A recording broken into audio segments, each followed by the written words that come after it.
Man, I've got all these different milks in my fridge. I got normal blue milk, I got oat milk, I got cashew milk, I got What macadamia the hell? milk. Is it for the animals? That's for me.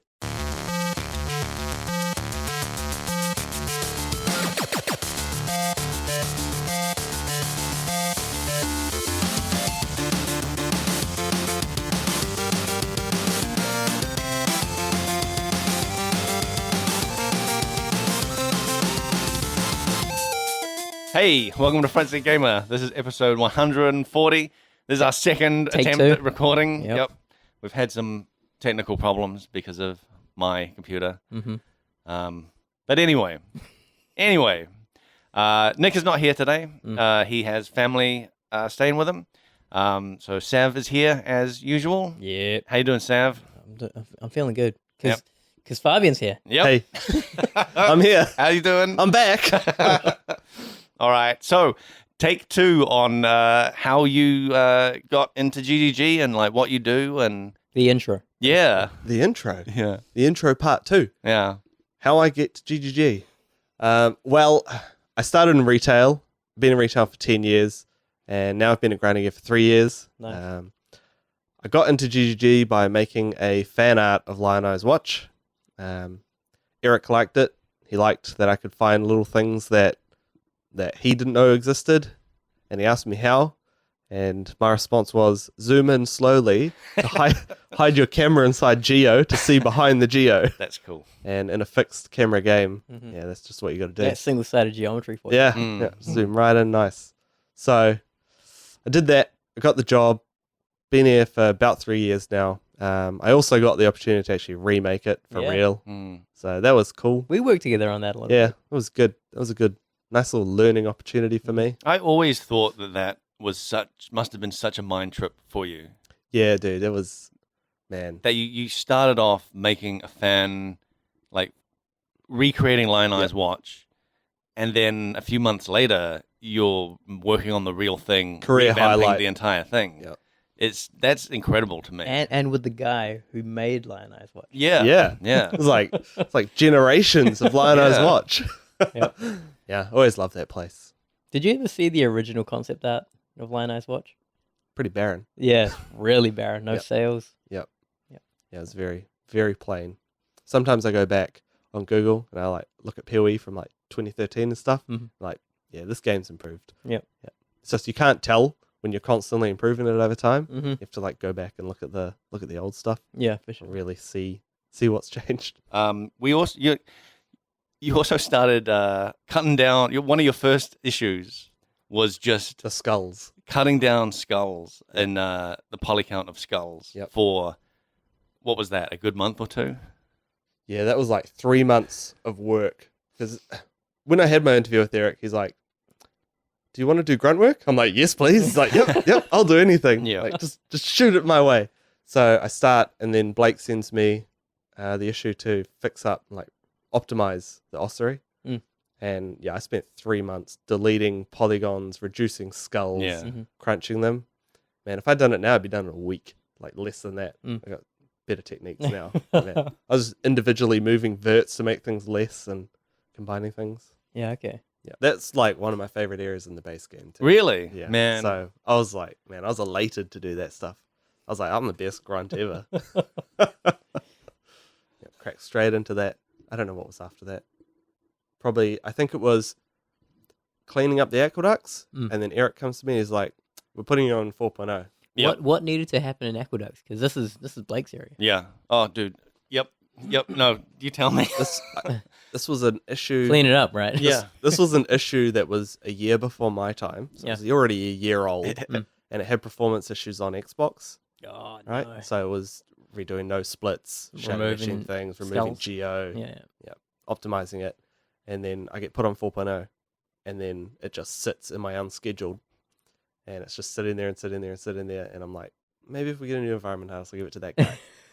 And it sits there and it sits there and sits there. It's been like 2 years. And then I message Eric, I'm like, I'm deleting this now because it's never going to get done. Yeah. And like, our engine's just gotten better, so it was okay. But he's like, okay, just close it. So I just closed it off, got rid of all You're that. like, job done. Yep. Sweet.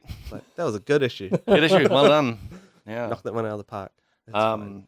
Yeah. So, you're a Self-taught environment artist. yeah. You self-taught yourself, right? I self-taught myself. Yeah, self-taught. Long time working in retail. I'd go home after work at 6. Mm. I'd have dinner, and it was like 7:30, Mm. and I'd work from 7:30 to like 11 at night, just practicing, learning, trying to find Too cool. info on how to make environments, how to 3D model. And I started in ZBrush. Where would you frequent? Where were like the websites you were going to learn about 3D? Polycount. Yep, that's that's Polycount, and my biggest inspiration, even though it wasn't at the time when I first started 3D. YouTube. Not even YouTube. Man, it wasn't even environment art. It Mm. was like characters. I was like, man, I wanna be a character artist like Raph. Everyone wants to be. Yeah. Yeah, I want to be like Raph. Yep.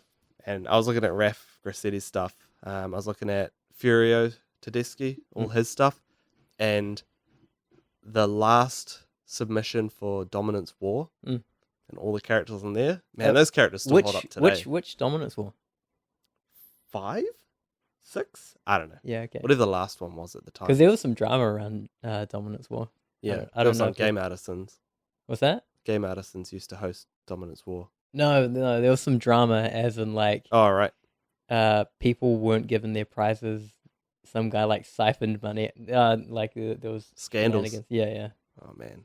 But those characters, I reckon they still hold up today. Yeah, dude. They're pretty solid. There's this one submission, this Dominance War one. Maybe you remember. It was this chick with like rocket feet. Yep. Yep.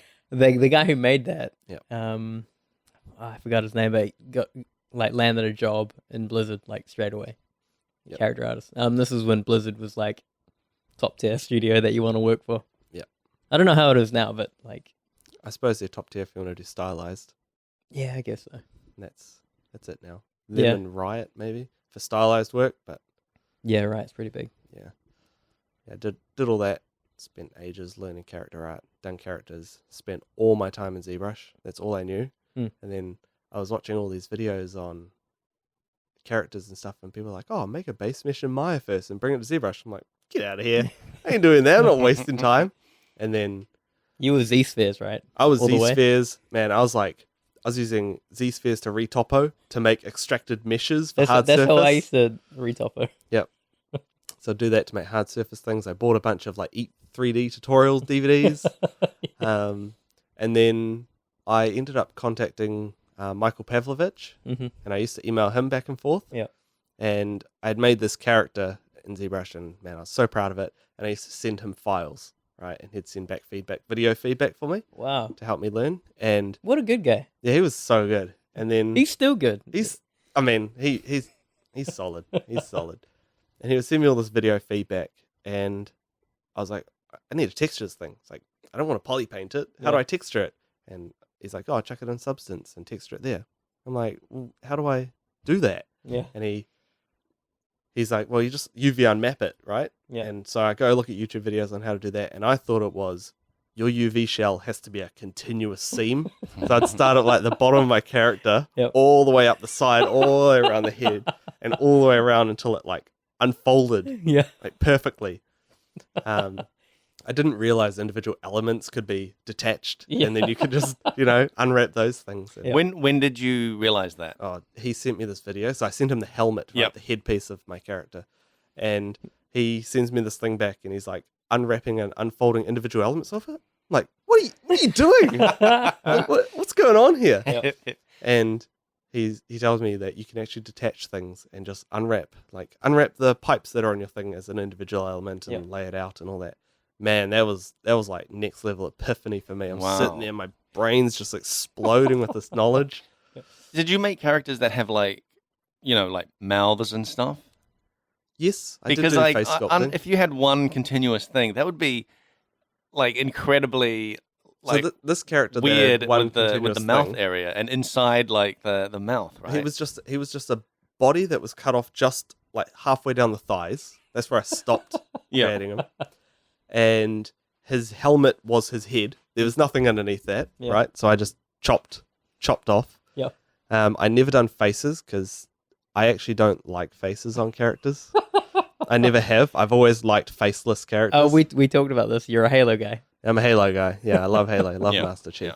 Yeah. I like faceless characters. I like masks. things like that. I don't like actually Static seeing things that faces. don't animate and don't need to look Yeah, like real faces. yeah, yeah. I like that mystery. I like it. I like that Um, too. If I made a game, that's what I'd do. Yeah, dude. Yeah. Everything, like all the people would be.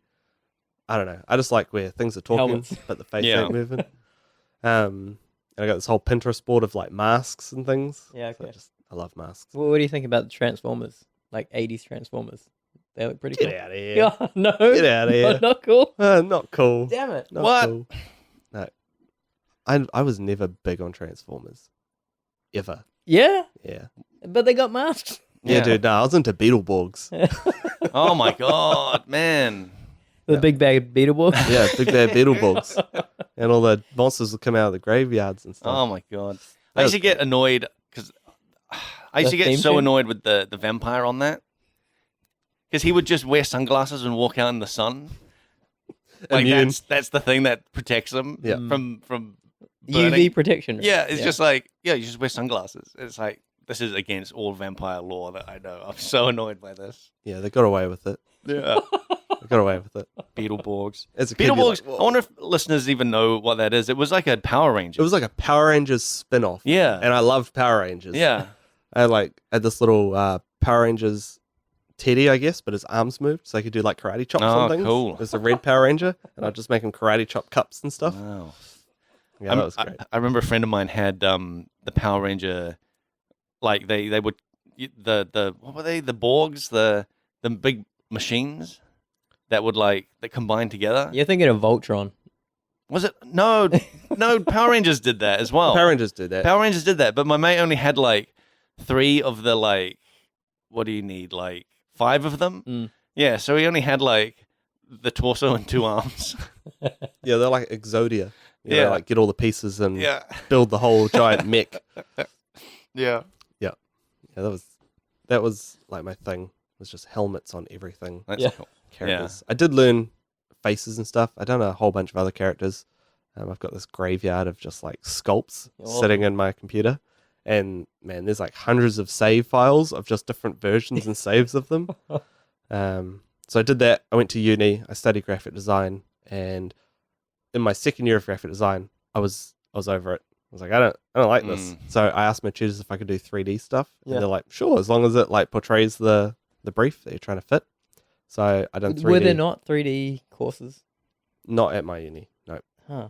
not at the time. There was a very small intro to Maya, Mm. Which was part of the computer science division. So that's where I learnt Maya, and I started. My first scene in Maya was this crappy little saw table Mm. with a hammer and a nail, and the hammer would just like rotate on this one axis and hammer this nail, but I couldn't figure out how to animate the nail at the same time. Oh wow. So this hammer's just doing this, just whacking this nail, and nothing's moving. Yeah, that was bad. But I realized, well, I probably need to learn proper polygon modeling and not just live inside ZBrush. Yeah. So I did that, learnt Maya, and then just went on the journey to figure things out. Yeah. When you say learn Maya, how did you do that? A lot of YouTube videos. Just YouTube videos. A lot of YouTube Yeah. videos. Yep. A lot of digital tutors. Oh yeah, yeah. That website, I think it's Yep. plural site now.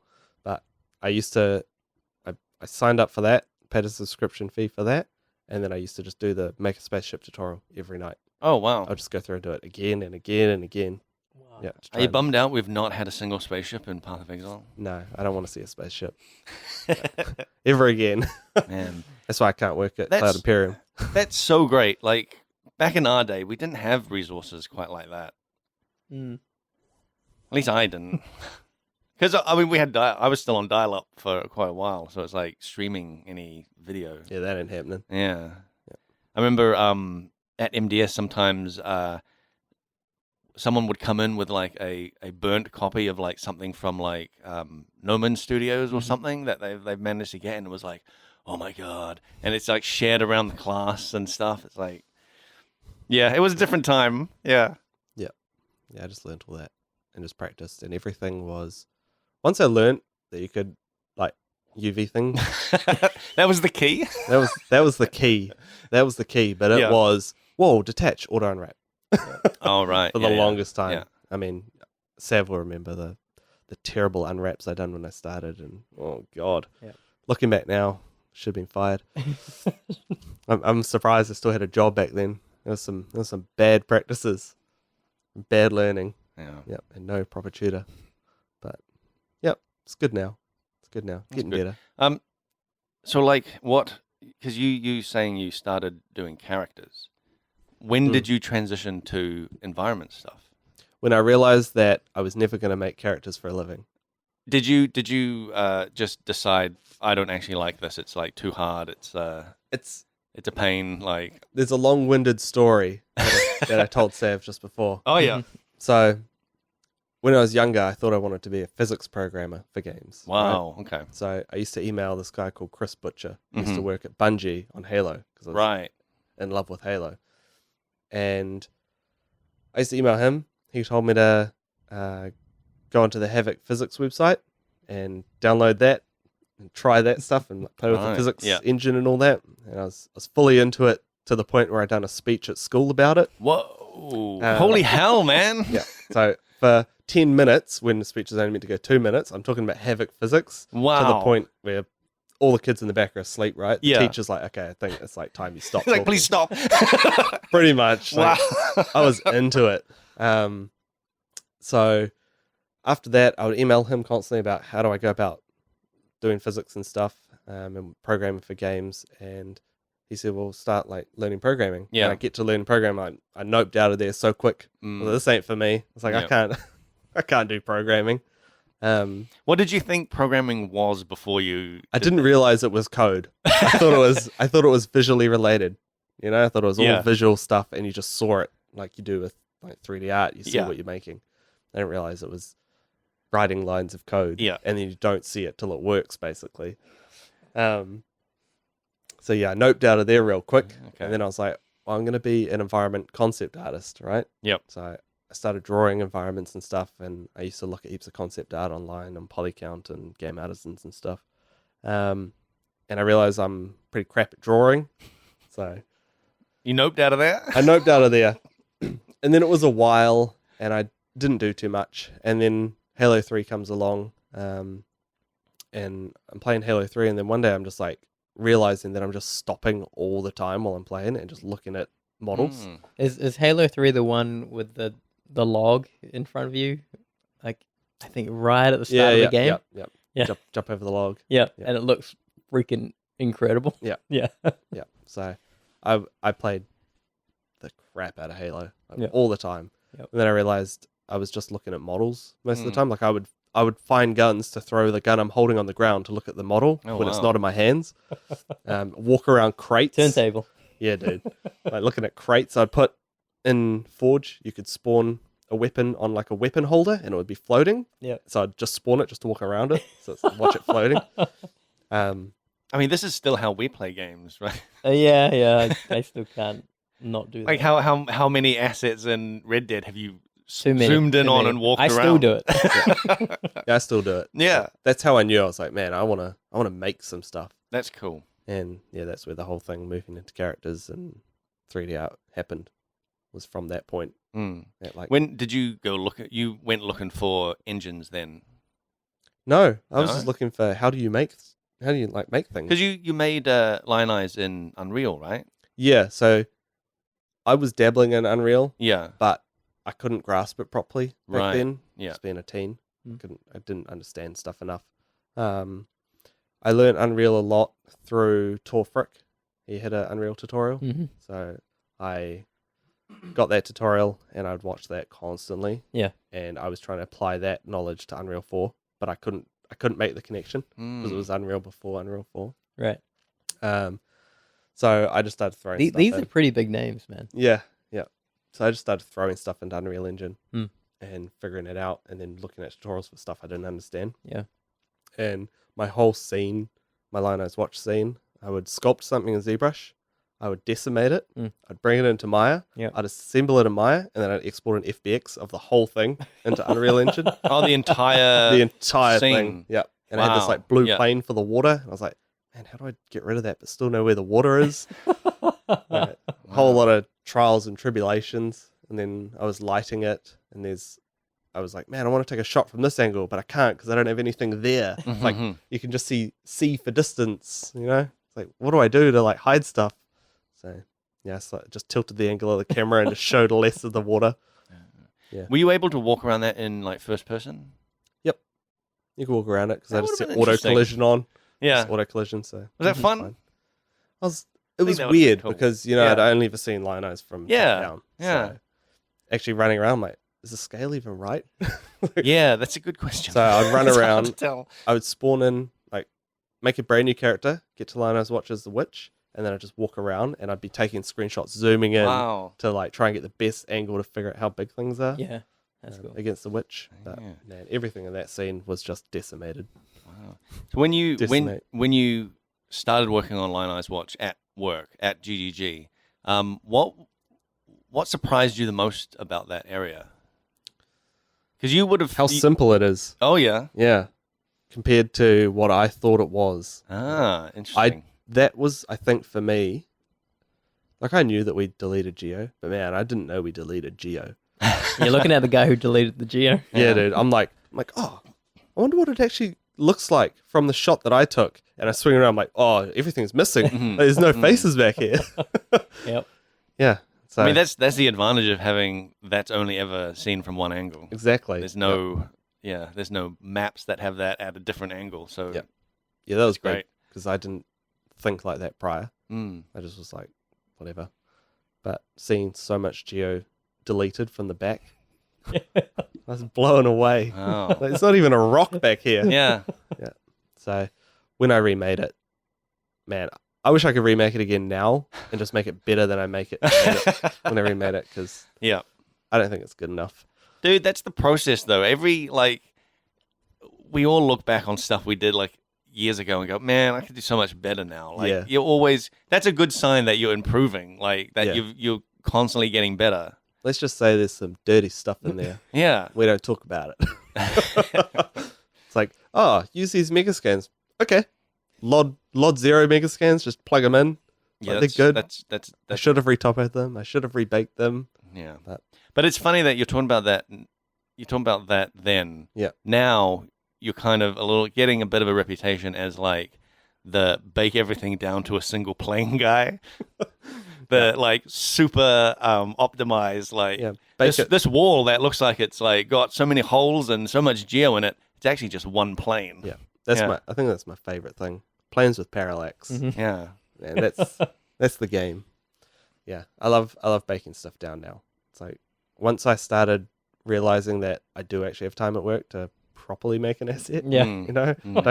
Don't just because I worked on PoE 1 and everything was I guess already established. You already had assets, so it's more kit bashy. Mm. But with PoE 2 you gotta actually make stuff. So yeah. I bake stuff down now. I make stuff again, make it nicer. Bake it down to a plane. Yeah, it was pretty great. We had a bit of a meeting about like art stuff, and you showed that.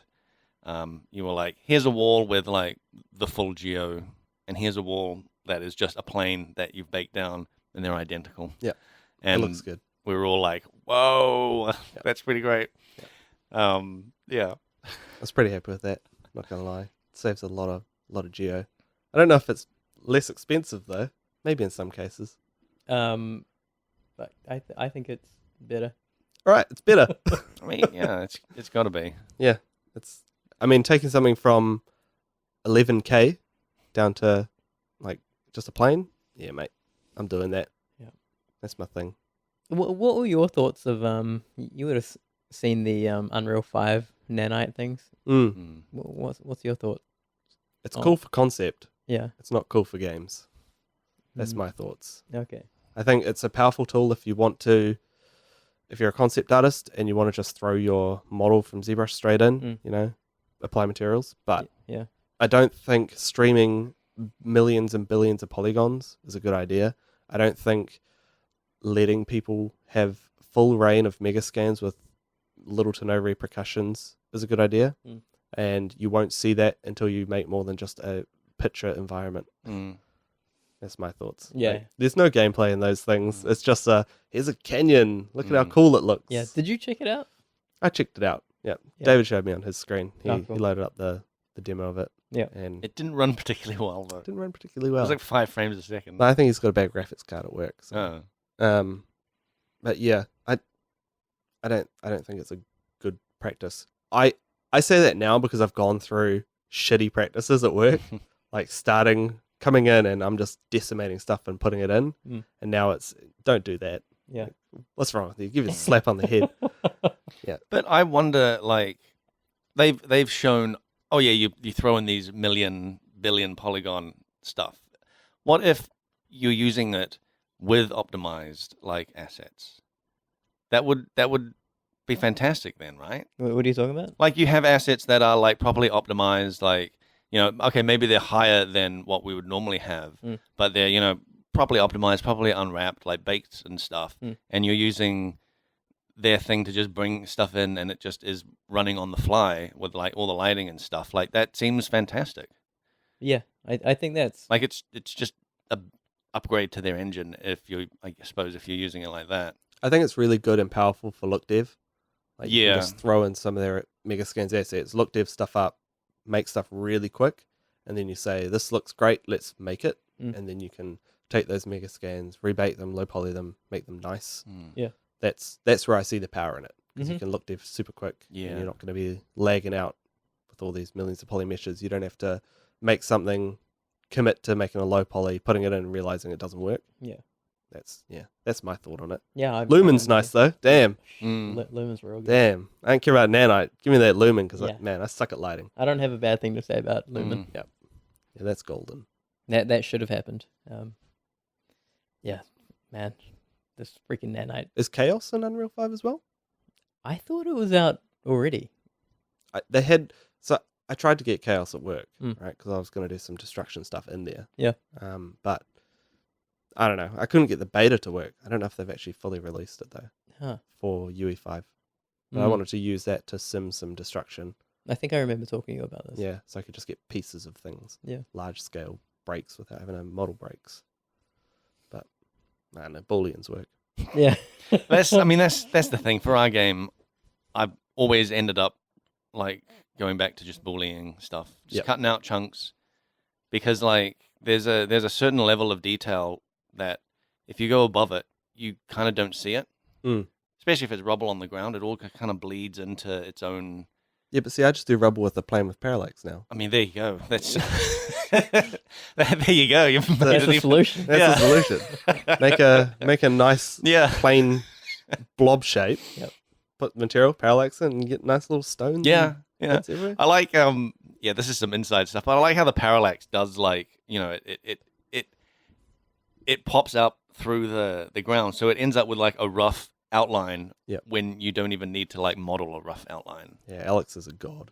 Oh Yeah. my god. The silhouette stuff. Yeah, Pretty good. Mm. Yeah, Alex is pretty special. he does some crazy stuff. It's like mind blowing. The parallax is probably the best parallax I've seen. Oh yeah. Yeah. Yep. I tried using parallax in the Unreal Engine line I was watching that I made. No bueno. Wow. I was like, I'm gonna parallax the sand. Man, it's filthy. It was all these big pockets and like Oh wow. slashes of planes and stuff Yeah. from all the samples. Yeah, I was like, I'm not doing this. This looks Yeah, you terrible. can easily crash like Unreal by just turning samples up. I was crashing Unreal a lot Yeah. and like not saving, so I had to go back and reapply materials to my giant FBX because I didn't have individual meshes. Yep. Yeah, it was a crazy scene to work on. Yeah. Unfortunately, I don't have it anymore. You don't? No. That's a bummer. I was going to go back and look at it. Yeah. but my SSD shorted itself and it wasn't saved on another drive. Oh, So no. I lost all my Unreal projects. Well, it's still on your ArtStation, right? yeah, it's still on there. Yep. We should pimp out your ArtStation so people can see, because you've put Both. both on there, Yeah, right? both are on there. Which is I still think it's fascinating that happened. Yeah, it was good. And you did a ossuary fan art as well. Yeah, that was my last project before I applied. Yeah. I was like, I need to make something less scope creep. And it started out and it already got scope creep. So I was like, I'm just going to make this like a square box and put walls. And the comment was, everything's too low. I was like, well, how low is it meant to be then? Everything's too low. Because that was my learning opportunity from doing Lino's Watch, which was just decimate Decimate Unwrap. I was like, okay, I better like model this stuff low. Mm. And yeah, it's too low. Doesn't capture silhouette properly. I just no idea of what's too low, too high. If I remember those right, they kind of looked similar to our tiles, right? They were just like walls and corners. Yep. Yeah. Yeah, because I just went to the area I think- and zoomed in on stuff. Yeah. Yep. I think that was kind of maybe something that captured maybe Eric's attention was like, oh, these look already like tiles. Yeah, I've got skulls in that scene. Yep. And they're just skulls. There's just piles of Yeah. skulls on skulls. Yep, I didn't do any fancy trickery. You got to do that when you worked on Yeah. the real Yeah. I ossuary. pretty much have done at Grinding Gear what I've done in my portfolio for real. That's incredible. Yeah. Fix the ossuary up and make Lano's watch again. Yeah. Too cool. Yeah, we could talk about like what you've done on the trailer for PoE 2. It was shown for like 2 seconds. If Yeah. that. Yeah. There wasn't much in the trailer. Just a small bit of the dry ruins. There's more in the ExileCon trailer of the burning village. That was a whack tile scene. Yeah, that's right. That's where I got known for. Apparently, I do the hard tiles. I make all the hard areas in the game. Yeah, you end up on the most like convoluted like tile combo areas. Yeah. Like the burning village in Act 1 was one of those, and Yep. your buried city area in Act 2 is one of those, and also the one you're working on currently Yes. is one of those. It's just like any weird like tile set that's overly complicated ends up being yours. That tends to be the thing. Yeah. That's the theme at the moment. The village, man, that was a nightmare. It took a long time to get it working. It was make a organic village using tiles. Like, how do we do that? Well, it was a thing of like, if you like listers might be like, oh yeah, because it's just a grid. Just put the houses on a grid, easy. But then that doesn't have the organic kind of look that we were trying to go for. No, there's little bits of houses on each tile so that they can all randomly interconnect with each other to make all the different sizes of house. It reminds me of I don't know if you guys have ever heard of a game called Carcassonne. Oh yeah, I love Carcassonne. Yeah, it's exactly like that. Carcassonne. That's what I used to call it when I was a kid. But it's exactly like that, right? It's like each tile has like a little weird shape of a building. Yeah. And then combine that with like a bunch of others and you make like Yep. these different interesting like shaped buildings. Yeah. Man, Carcassonne. Oh, that's memories. Yeah. Holy smokes. Late night. Because it Late was. night playing Carcassonne. So I used to play it on Xbox. It was a free Xbox Live arcade game. Whoa. And me and my friend would voice chat and we'd play Carcassonne. Wow. And we'd be playing against each other. Yep. And when we won, that's where the Carcassonne thing came from. It's like whoever wins, it's like Carcassonne every time, as loud as you can. So my mum's coming out of the room at like 2 a.m, telling me to shut up because I'm And you're just like Carcassonne. pretty much yelling it out. Oh my god. So playing late night. I think I found the title of the podcast. Oh man, that game. That game is so good. I love Carcassonne. That's so crazy. Yeah. And then you're working on I'm working on tiles. tiles of Carcassonne, basically. Yeah. Man, before I started Grinding Gear, there's this talk from Jonathan. I think it's like 11 years old now, where he's talking about the prison tile set. Oh, yeah. I would watch that on repeat. I'm like, how do I make a tile set before I started? Before I even applied. Like, that was my next thing. I was trying to scope out a project where I make individual tiles and try to make a randomized dungeon. Yeah. And I would just watch that over and over and over and over and over again to just see the little tiles and the test bed and stuff that he shows. Oh, yeah. Yeah. Too cool. Yeah. Did it help? Nah. I still couldn't get it. I've still got Yeah. I've still got the remnants of that Maya scene back on my hard drive at home. I was trying to make it like an area from Vermintide. I think it's like Oh, wow. Draken's Castle or something. Start off with a huge, complicated thing. Yep. It was like, this is already in a game. I'll just like make it into How tiles. hard can it be? Yeah, so I make these arches. And I'm like, well, no one's going to see arches from this view. Like, it doesn't work like that. Yeah. And then I stopped. Oh, wow. You just stop. That's it. I was like, If I can't do these I arches. don't know what I'm doing. Yeah. It would have been tough. Like, I don't know how I would have started like trying to make tiles without kind of already knowing how they're made at GGG. Yeah.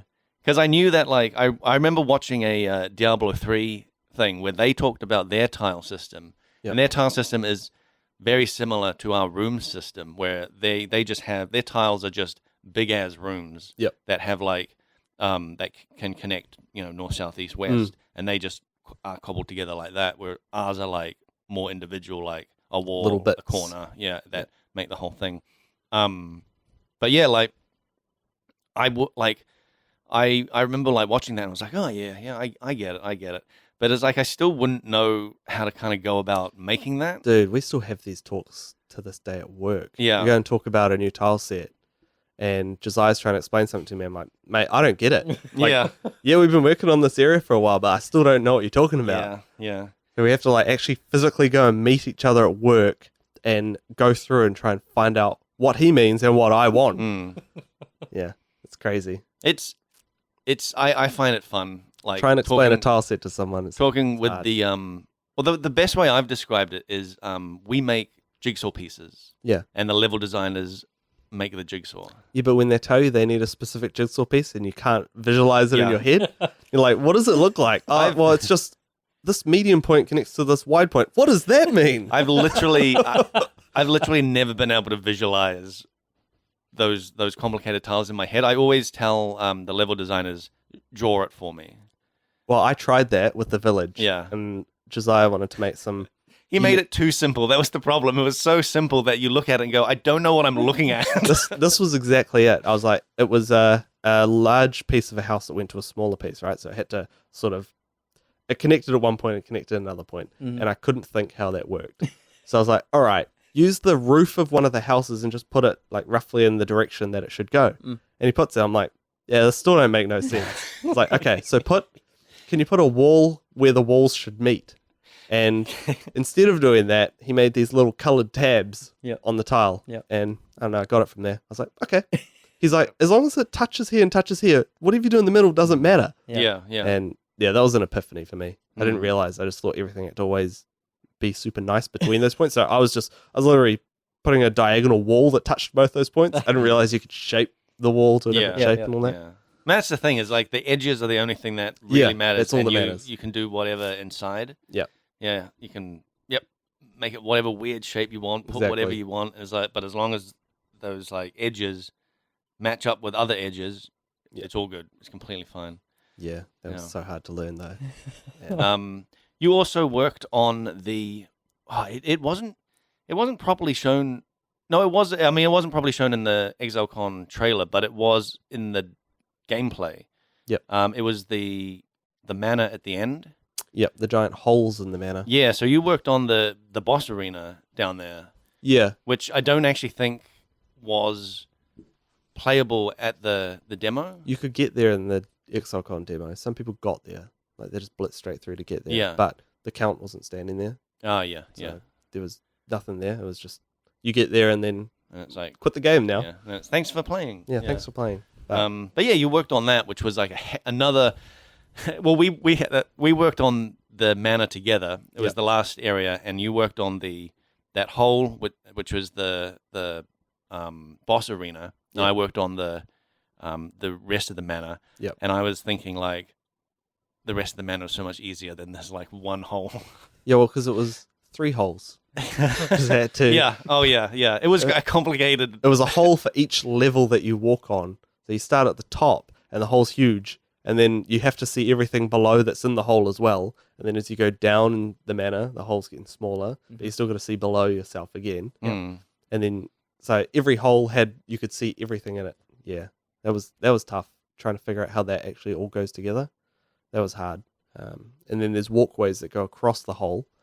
And originally I just made these bridges, and Eric said, nah, they've got to be, like, they can't just be bridges. They would use other things. So I came up with the idea that he was so mental that he made his bridges out of his own furniture. So it's all these pieces of furniture all falling over. Yeah. I like that. I think it's really great. You're like walking on the backside of like a cabinet and stuff. It's like, it's quite good. Upside down chairs and things like that. Yeah. You're walking on. It has a chaotic feel to it instead of like standard planks. Yeah.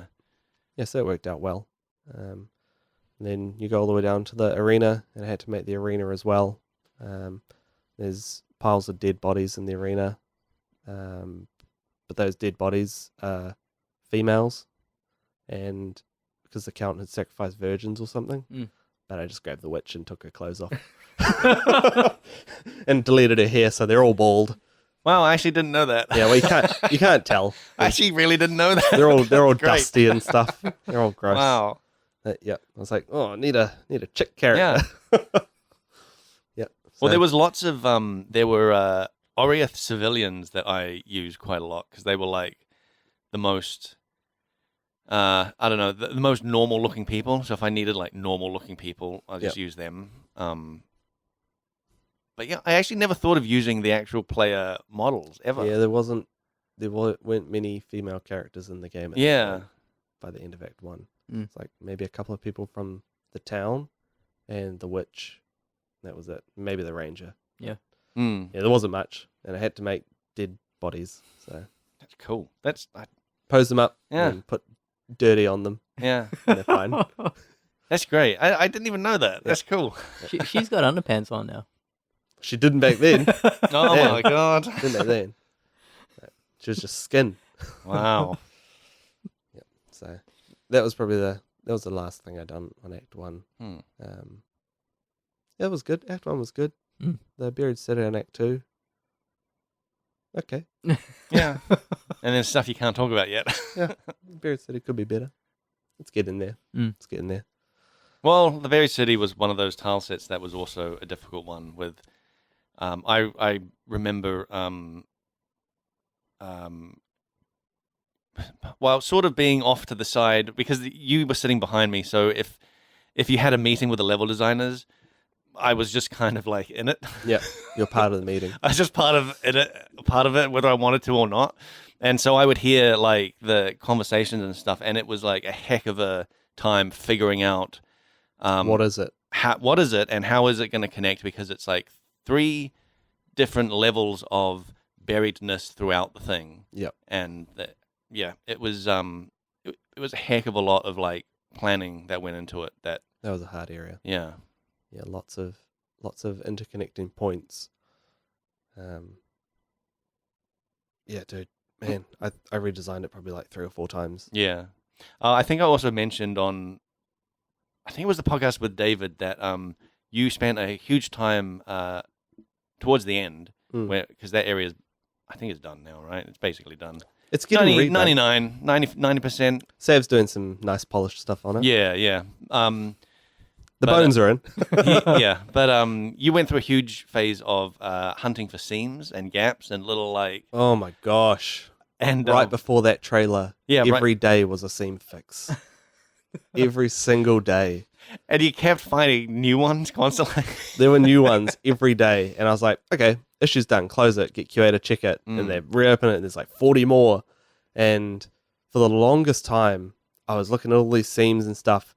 And then one day, Stan updates the sand materials in that area, and he puts the little sparkles in the sand. Yeah. I'm like, this seems bloody everywhere now. It's like, how am I going to fix all this? So as I'm zooming in, I just see sparkles, which is sort of what the seams look like when they're really, really close together.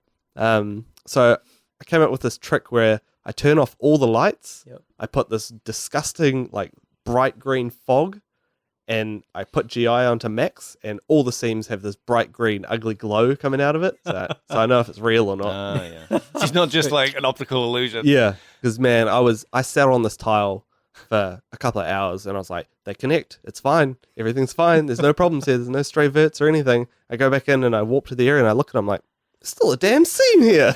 It was just the sparkles. But it's just Stan changed the yeah. Just the nice sand sparkles. Put some sparkles in there and like freaked you out. Yeah. And there was lots of times where the area wouldn't generate tiles in a certain direction. Yeah. And then when they finally did, man, there were seams. Oh no. Because I could never see them. They just weren't set up Yeah. to generate a certain way. I felt bad, but also, we have to do it. I ran through that area when we were getting kind of close to the thing as well, and just like found a whole bunch of seams and just added them to your pile of seams to like fix. Yeah, Stan done the same thing. I was like, please just stop sending me things. Yeah. I was just like, this is my life now. Yep. We've all been there. Yeah. One of my It's a first rite of passage, man. Yeah, it is. One of my first jobs was fixing seams in one of the caves. Mm. And this is an inside thing for listeners, but when we commit assets, it will go through the build, and then we don't see it on our machine until it's gone through the build. Mm. And we have newer systems where we can see things that we do locally, but back in the day, you had to wait for it to go through the build before you see that. That's not true. That's not true. That's not true at all. Well, when I first started, that's what I thought. Okay. Because this is the thing, is that like I was sitting there like not realizing that like I was loading up the game and it was like overriding my change with like the game files. And so the seams that I'd fixed were still there because it hadn't gone through the build yet. Right, okay. So I was like losing my mind on that until Goddamn. it was yeah. That was like the first month of me like being there though. So My goodness. yeah. My biggest seams come from all the verts line up nicely. The guide mesh is off by 0.00001. Yeah, I yeah. was like, oh, the whole thing's broken. Yeah. But you can't tell. You can't tell until you move. I just move each Yeah. individual vert, snap it to the grid to make sure it's like tidy. Yeah. The dried lake was also one that I went through and had to like fix up seams in Oh, yeah. quite a lot. That was a very seamy place. Yeah. We've all done it. It's yeah. Rite of passage. Yeah. Yeah, it's a rite of passage for the rest of our lives. Yeah. There'll be a new person at some point doing it and you'll be like, oh, When James joins. son, listen to Back in my day. yeah, back in my day. Let me tell you about the sand seams. Yeah, but if it's Red Dead, they'll just like slap an asset on it. It's Yeah. like, hide it. Yeah. We can't get away with that too easily Mm. because everything's so random. Yeah, for sure. Yep.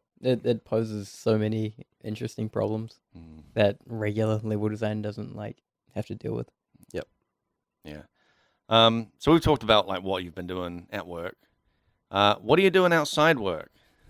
Smoking the beats. I know where you go. What do I do outside of work? I play games with my wife. Play games with my son, and I smoke briskets. You've gotten a real reputation at work as constantly, whether people want to hear it or not, I talking talk about brisket. and meat and Oh man, I want to hear about it, man. Now, if you guys don't want to hear about it, that's fine. I'll talk Yeah. to myself about it. I sit at work, and I listen to people talk about brisket on YouTube. About, man, I've watched the same videos hundreds of times. How to trim a brisket. You how were to smoke sending a me brisket. videos of like, man, look at this. Yeah, And it's dude. just like a 45-minute video of a guy talking about like trimming brisket. I'm Yeah, like, dude. okay, cool. Oh. It's because the time investment is so worth it. Yeah. I mean, it's like 14 hours to have a brisket, and it's gone in 10 minutes. Yeah. You brought one in last weekend. We Yep. all, me and Sam and a few others went to work for your latest smoked. The unveiling. Yeah, it was an unveiling. It The really unveiling of was. the brisket. Because even you hadn't seen it, right? It was wrapped in tinfoil. I see it. Yeah. I look after the thing like a baby all night. Okay, yeah. Like I'm getting up at 1 a.m, checking on that thing. But when it's resting, when it's resting, yeah, I don't see it till it's done. Yeah. I don't know really if it's perfect until I cut it open. ooh, Like I can probe it, and it Yeah. probes like butter, but man, I don't know till it's that Yeah, long no. rest. Yeah. That's what makes it Yeah. gold. what was it, like a month ago? You came in and for the It was like first time you did it brisket. for everyone. Yep. We came in and we tried it, and I thought it was incredible. Like, I thought it was fantastic. Man, Yeah. it was trash. Yeah. It was trash. everyone thought it was great, and you were just there being like, "This is terrible. You guys don't know what you're talking about. This is no good." It was terrible. It was, to me, it was dry as. It was like eating chalk. Wow. But everyone else said it was tender and nice. But Yeah. man, it didn't rest long enough. Okay. Right? This last one You've had told like me 8 since hours. that the resting is the key. That's the key. Yeah. Yep. Yep. So what's the process? Because I'm sure like there'll be listeners that don't understand how you can cook for something for 16 hours. The process.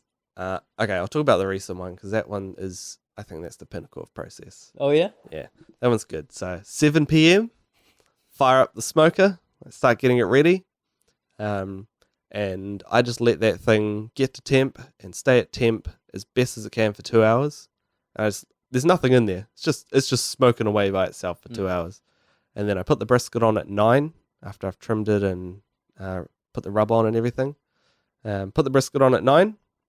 Keep watching it for another hour, so make sure the temps are good, and then go to bed. And I set an alarm for 1 in the morning.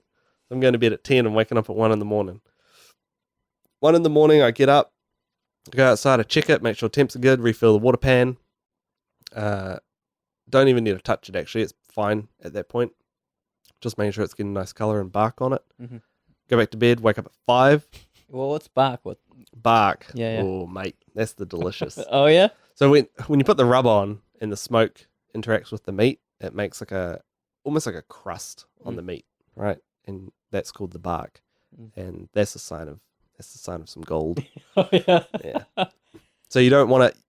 That's the whole point of like cooking barbecue low and slow, is forming the bark, rendering the fat. Do you still see the bark when you unveil the meat at the end? Yep. Oh, that whole thing is bark? Yep. Yeah, all right. So all that like color, and all that rub that's on there it's like slightly crusty. Yeah. You don't want it to be too crusty. Yep. But the whole point is you're trying to preserve that, so you want it to like get nice. You don't want to spray it off or anything. Check it at 5, and at 5 o'clock it's getting pretty good temp. Yeah. Wrap that bad boy up, put that straight back on the smoker, and then I burn the dirtiest fire I can. Oh, so wow. all I'm doing once it's wrapped, because no smoke can get to it, Yeah. right? So when it's wrapped, I can just crank the heat up to get it finished quicker. And man, I'm just chucking like wood on there and coal, and it's like pumping out gross smoke. But all it is just to keep it like get it hotter, Yeah. and finish it off. And then it was 5. I took it off at about, I think it was like 7:30. No, sorry, 8:30. I took it off. It was ready. Probed like butter. Boy, that was good. That's how you know it's good. When Yeah. it's got a little bit of a jiggle, and it like it Oh my probes God. like soft butter. You put Yeah. the thermometer in, it's like soft butter when you pierce it. Yeah. That's how you know it's done. You can check temp. It's usually around about 203 Fahrenheit, because I have to do everything American, because that's how I learned how to cook barbecue. Right. So Yeah. I'm- Wow. sometimes when my thermometer's on Celsius, I'm like, this thing's broken. I'm looking, I'm like, this is 90 degrees. It needs to be 225. I just need to flick it over to Fahrenheit. And then I take it off when it's done. I let it cool down for about an hour rapidly at room temp. Just keep it wrapped and sitting on the bench. And then I turn the oven on at 60 degrees, and I put it in the oven until it's 60 ready. Fahrenheit? 60 degrees Celsius. Oh, what? Because I had to convert that because my oven doesn't say Fahrenheit. Oh, Yeah, okay. wow. So that's like 170 Fahrenheit. Yeah, okay. And that keeps it warm, and it comes down slowly Yeah. till it's at about 160 internal. That's it. And then I bring it to work. Everyone arrives, and then it becomes delicious. Yeah, and it's gone in 10 minutes. It's actually But what a gone in great 10 minutes that is. Yeah. Oh, my Yeah, God. it's gone so quick. Yeah. It's like all that time, but It's too worth- good. it's Yeah. worth I haven't had anything like that since, well, you introduced me to it. Yeah. Mm. There's only one problem though. What? The group's small, and I'm worried more people are gonna want to join. And man, I I'm can't not- support it. I'm not inviting anyone else. I can't support it. Once I'm I not get a inviting bigger anyone. smoker, if you guys want to put in a couple of $100, keen. Yeah, yeah. But yeah, An offset smoker? when I get a big offset smoker, then I can do a couple of briskets at a time. Wow. But that's like, Expand the enterprise. that's like 160 Yeah. bucks of brisket. So you're working your way up to doing a big Wagyu steak, brisket for everyone, right? Yeah. So the last one I wanted to do Wagyu, but Yeah. they weren't. I'm real picky when it comes to buying meat. Yeah. Like incredibly picky. It has to look good. It's got to be the right shape. It's got to have the right fat cap, marbling. You've told us that there's a woman that works at the butcher, right? Yeah, man. I fondle every meat in there.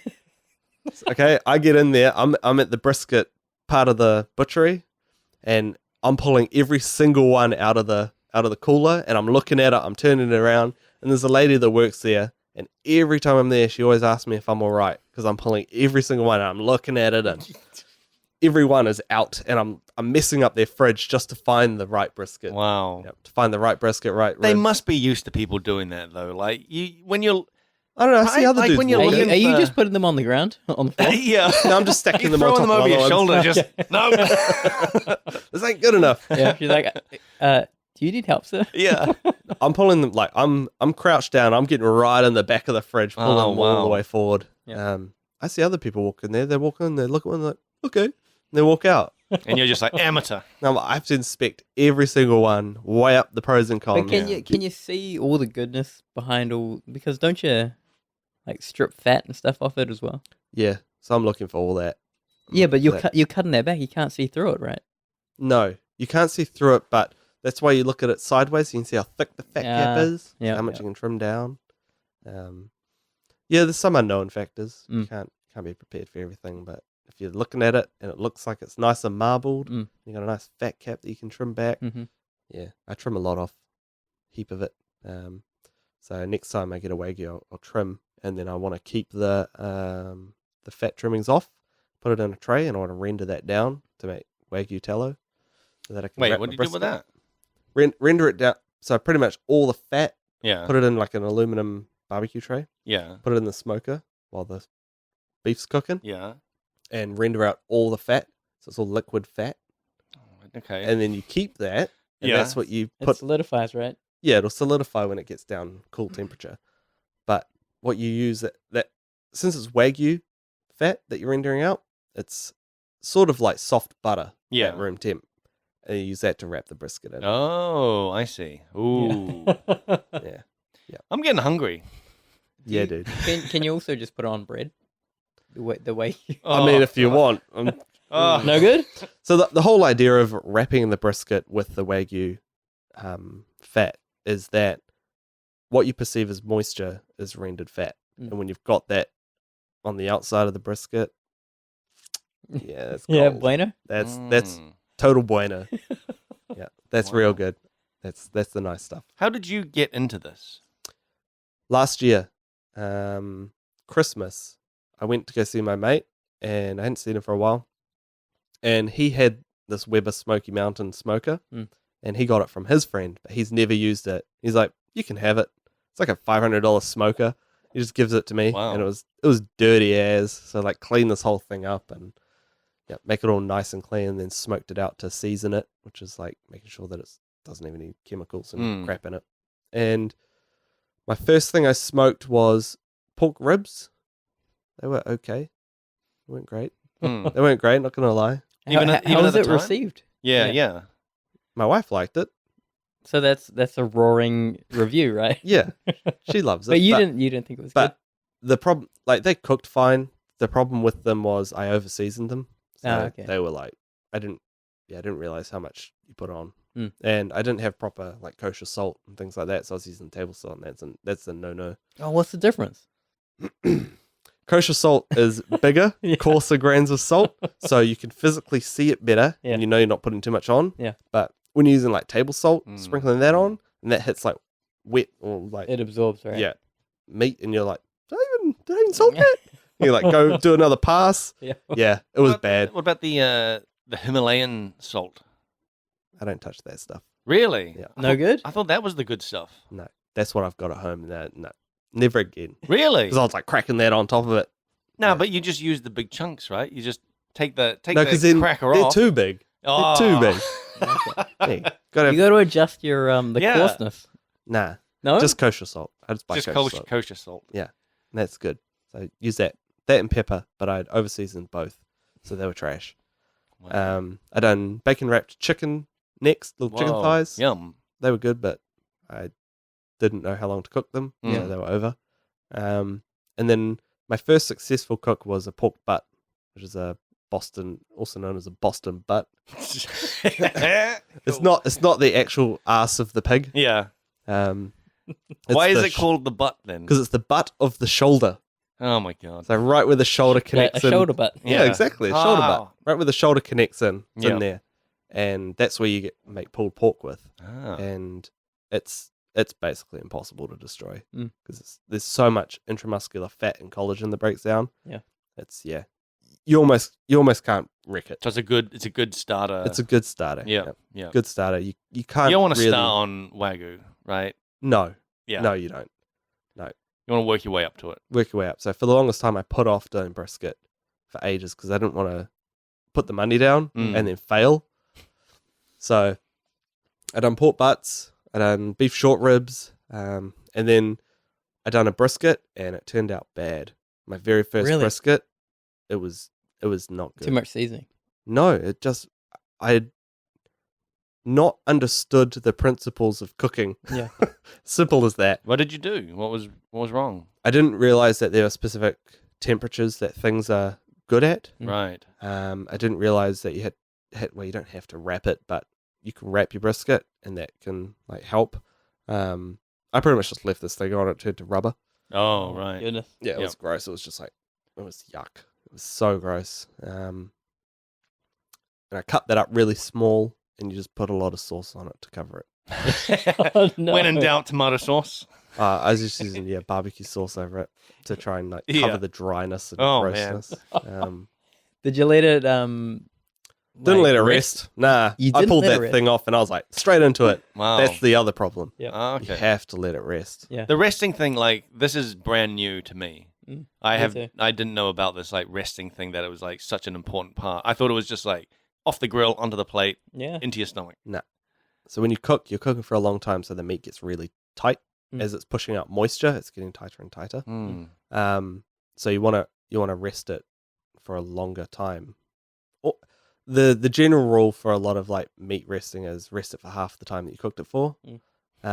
Most briskets I do is 12 to 14 hours, so I need to rest it for 6 to 8. God, Jeez, that's dude. so crazy. And This what is so crazy, man. This whole thing. How do you it's all science. you've got all these pets, animals at home, right? Yeah, How do you keep seven them? cats. How do you keep them away from the Mm. brisket? Yeah, that's a good question. Very carefully. No, smokers You outside. cage it. Yeah. Cage it. Smokers outside. I keep the meat in the fridge until it's ready to be seasoned. So I crack it open, trim it up, season it, Yeah. put it on my big fat chopping board, and Mm. then I put it back in the fridge. Leave it there until it's To rest. no, when it's like raw. before I Oh cooked right, it. yeah, okay. Chuck it on, cook it, take it off, and when it's taken off, I put it in. Usually, you want to put it in like a chili bin, but I don't have a big enough one.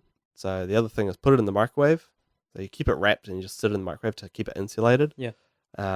Or you do what I done the most recent one and put it in the oven at a low temp Yeah, okay. and just let it slowly like reduce its heat and rest. That's the science stuff. Because when it's resting, all that the meat's like getting softer and it's like getting less tight. Yeah. It's reabsorbing all the juices and all the collagen and stuff's broken down, so it's like softening out. It's gold. We'll have to put like a photo in. Yes, actually, yes. Oh man. So last week when you brought in that, Did you guys take photos? Oh, dude, we took so many photos. I didn't I take took it. a photo. I This is took the first multiple cook I photos. haven't. I think you. Yeah, I took a couple photos. Yeah, I think Stan also took photos. Like, dude, Yeah. we were taking photos non-stop of this like thing. It was so good. So we'll put some photos up. This is the first one I haven't taken a photo of. You're over it. Yeah, it's become my norm now. Yeah, this is just normal. Cooking. I don't take a photo of every pizza I eat, so it's just like that now. Yeah. No, normally I do like a photo of. I normally do a photo before, Yeah. like in its packet, so Mm. you guys can like, yeah, here's the hype train coming. Yep. Usually I do a photo of it after I've seasoned it, and then when it's come off, Yeah. but not this time. I will. When it comes off before you cut it, it doesn't look like anything in the photo. Yeah, it's just It's a piece of meat. yeah, it's just a dark piece of meat, and you're Yeah. like, okay. But then when you get those cuts, that's when it shines. I got a video that last time, that first one you brought Yep. brought in, and it's so jiggly, even though you think it's trash. Mm-mm. But it looks like the amount of what is it, wiggle that it has is The jiggle physics that's happening. yeah, it's madness, and it tastes delicious. Mm. Yeah, that was a bad one too. This Yeah. this one Your that we bar had, is so high now. this one that we had was good. yeah. That was a 4 kilo Black Angus. Mm. That was it was pretty damn good. I was happy with that It one. was really good. It was one of the best cuts of meat I've ever eaten. The only thing that would come close is like the best Angus Steakhouse steak that I've ever had. As like Is that the bar? that's my bar. Okay. But also brisket and a slab of steak are different. So Yeah. you know, so it's like I've never had a brisket that good ever. Yep. Yeah. Yeah, we'll do And that more in was the just future. that was your it's all right. Yeah, it's like a once a month thing now for work peeps. Yeah, Have it's a great. brisket. We'll do a pulled pork next though, Oh, nice. Yep. because man, I don't feel like being awake all night. Yeah. Yeah, fair enough. I'm Yeah. tired. By the Yeah, if you time- did it every weekend, it's like every weekend you're just awake all night, like looking after it. Yeah, I need to get my proper thermometer. That's why. Yeah, buddy. So I Yeah, don't you actually gotta have get to it. wake So up. this thermometer that you wanted, what does it do? It's got a little Wi-Fi receiver that I can put on my bedside table when I'm sleeping. Well, it will send you an alarm when it gets below a certain temperature. I'll set the parameters. Yeah. And it'll alarm me if it gets too hot. It'll alarm me if it gets too cold. Wow. And I'll just. If I'll it go- catches fire. If it catches fire. I guess that's in the realm of too hot, right? Yeah. Yep. Yeah. But- Nah, it's a great little thing. It is quite an expensive thing. Yeah, 200 New Zealand dollars. That's Also, with you shipping. could also only get it from America, right? Yeah, I can't find it in New Zealand Yeah. anywhere. So it's like 200 with shipping. Yeah, Yep. it's a lot. Yep. I don't know, man. It's worth it. Yeah, It's your hobby. Like this is your hobby. yeah, I do love smoking meat. Yeah. And I get a hankering for it every weekend. Well, but just before the podcast, you were saying how you wanted to like Yeah. cook some meat this weekend, yeah, I but wanna you're do like, some short ribs. yeah, Like, I better not. yeah, Save it for every second weekend. Then I'm really wanting it. yeah. You don't want it to become too normal, I think, No, I like it. I just like the whole process of it. because then if it becomes too normal, you'll have to like you'll be chasing that high. Let's just say I don't go to American barbecue restaurants anymore. 'Cause Yeah, the ones in New Zealand are not good. yeah, Jeez.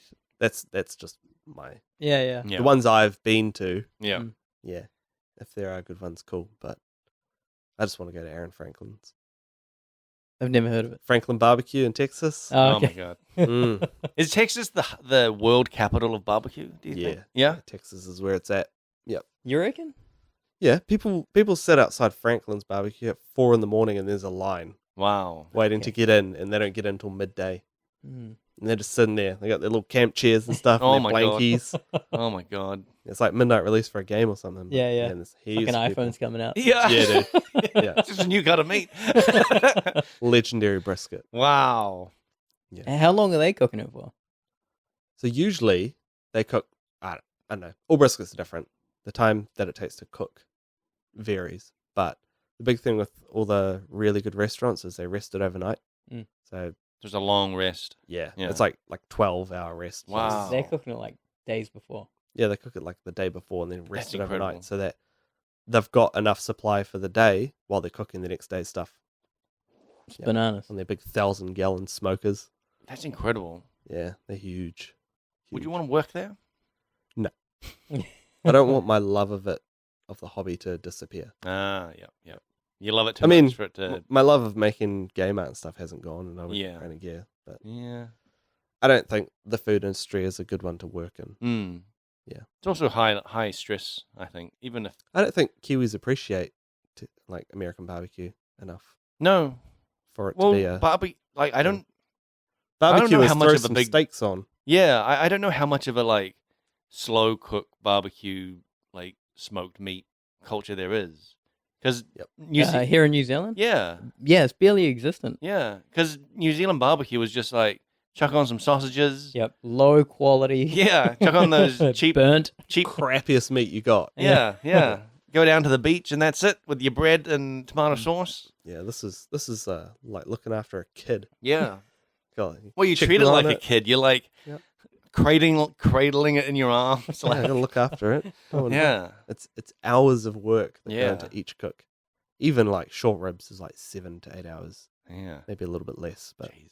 it's still time. It's every time we talk about it, I want to get a smoker. Like I troll trade man. I'm like, Yeah. Man, there's nothing on there. Really? They're really not even. Well, they just got like budget thin ones. Yeah. I think Ivy wouldn't like me to like just randomly show up with a smoker. And be like, this is what we're doing for the entire weekend. Yeah. this is me now. Yeah. That's it. If I got a bigger, I'm looking at like a proper offset smoker. If I got one of those, then you could have my little one. Oh, dude, that would be ideal. incredible. Yep. And then I could just say, look, like a friend was just giving it away. Yeah, I couldn't say no. Yeah, exactly. I was doing him a favor. Take it off my hands, please. Yeah. Please. Yeah. I don't want it. Yeah, man, that sounds great. So as a video game podcast, Talking about the meat. we should talk about what games you've been playing, because you keep. It feels to me like every week you're saying there's a new Monster Hunter thing coming out. I love Monster Hunter. Holy smokes. Monster Hunter's like my Dark Souls. Yeah, your Dark Souls. Yeah, it's my Dark Souls. Monster Hunter is, I don't know, holds a special place in my heart. It's nice. So you're hanging out for this one that's on Switch, right? Yeah. Is it so out yet? I'm playing Rise at the moment, Monster Hunter Rise, which is on Switch. Oh, which that's is the the Switch one. Yeah, Yep. which is the next main game in the series. Okay. After Monster Hunter World. That's great. Man, that came out 2 months ago. Oh, okay. I think it was about 2 months ago. I've already put over 200 hours into it. jeez, dude. Wow. Yeah, sink a lot You've of time got a into it. child, sir. I do have a Yeah. child, but you know, You got a child to look after and meat to look after. he's 9 now. He's a self-sufficient human being. He's got his own games. You to send play. him out to look at the meat every once in a while. No, I don't. That's too responsible. Don't trust him. That's too much responsibility. He'll look at it and he'll like, "What's wrong? It's the wrong color." Like, nah, mate, that's perfect. No, it's supposed to be on fire, right? Yeah, if he looks at it. No, I play Monster Hunter Rise at the moment. The new Monster Hunter game, Monster Hunter Stories 2, comes out July 9th, I think. Wait, what's it coming out on? Switch. It's on Switch. Yeah. What happened to the other one? What other one? World. World? Yeah, It's finished. it's finished. Its cycle's over. Okay. You can still play How it. long was it out for? I Felt guess it like was like 4 8. years.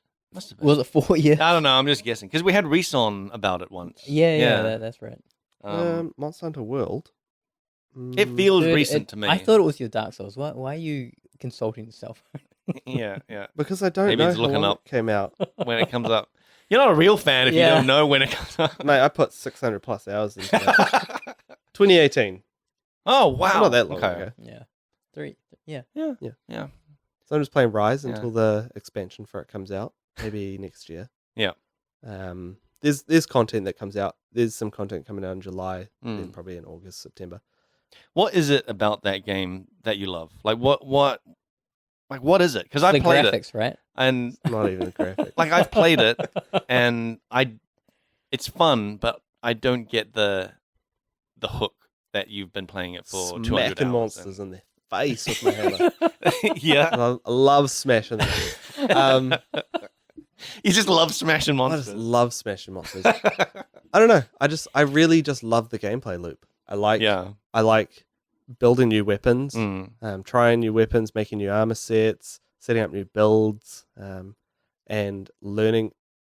So at the moment, I'm in the process of like trying to finesse my gameplay with hammer, trying to learn every monster and counter at specific times to learn the counterpoints with With a hammer. attack. Yeah, so the hammer's got this attack called Water Strike, Yeah. and if you hit at the same point that an enemy hits, you negate the whole entire damage of the hit and can follow it with another big smack. That's Mm. cool. So I'm practicing all those counters. Yep. Practicing You'll get weapons. smashed too, right? Yeah, I get smashed. I get smashed. I'll smash him back. It's a revenge smack.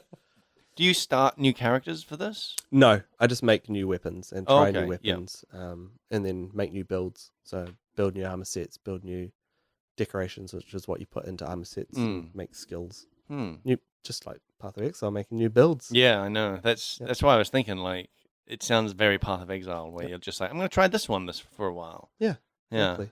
There's a whole like RNG layer to the game as well. So Mm. there's all the stuff that you can just farm for, but then you've got these items called charms, which is another equipment piece that you put on, and it's got skills on it, and you're just like farming for those constantly to try and find the god charm. Yeah. Yeah. They're called god charms. Well, that's what everyone calls it. When you get the charm that's like the best for your build, the bueno charm. That's the god charm. Wow. It's perfect for your build. And then the build's complete, so start another build and Oh my god. play a new. There's On to the 14 next. weapons. Yeah. So yeah, I play all the weapons and try new stuff. And that's it. Then Monster Hunter Stories 2, which is like Pokemon crossed with Monster Hunter. What do you Yeah. mean they've got Pokeballs? No, but you use your monsters like Pokemon in Monster Hunter Stories. Okay. So instead of hunting the monsters, they're your like bros. Oh, so you don't hunt them at all? No, you can you kill them and stuff. There's stuff you do, but Still murder them. you go into the monsters' dens, you collect eggs, and then you raise the monster up, and then you can Oh. like transfer attributes between them Yep. and make the ultimate version of that. Holy. So you're stealing babies. Yeah, you're stealing babies, and then fighting other monsters and stuff. Yeah. with those monsters like Pokemon. Yeah. Right. But you can actually breed different species. Yeah, so you like That actually What? sounds really interesting. What you the might hell? you might go into a den and get a Tigrex egg, right? And then you bring that back and you spawn and it hatches and you get a Tigrex. Yeah. But then you might want skills from an Anjanath, so you like merge them together to get those skills across. Yeah. So you can have a Tigrex that shoots You, fireballs. you merge them together, and then by merge, do you mean mate? I don't know. And they lay an egg. I don't and know then- if they make And then There's that. too much RNG, man. too much. I just know that there's a skill system. There's not lots of. Or is it info just out. like you just merge them together and they become a new thing? No, it's like transferring attributes from one to another. Right. So you can normally an Anjanath, which is that dinosaur in World, Yeah. that you don't like, that T-Rex. Yeah. The most standard looking. most standard looking T-Rex. Normally he's like fire based, so he shoots Mm. fireballs and flamethrowers and stuff. But in stories, you could merge him with another monster and make him shoot lightning out instead, or Right. use their attacks. Yeah, looks great. That's interesting. Does it look great? It's on the Switch? Yeah, it looks great. It's stylized. Yeah, I know, right? Like, because World I thought looked pretty great. Rise looks great. Yeah. And people say it doesn't look great, but with my appreciation for like low poly art, man, that game is looking Okay. spice. Okay. I look at stuff, I'm like, that's so jank. I love it. Wow. Yes. So cool. That's it. That's on Switch, right? Yeah, Yeah. I just love how they just smash stuff together to just make things. It's so good. Yeah.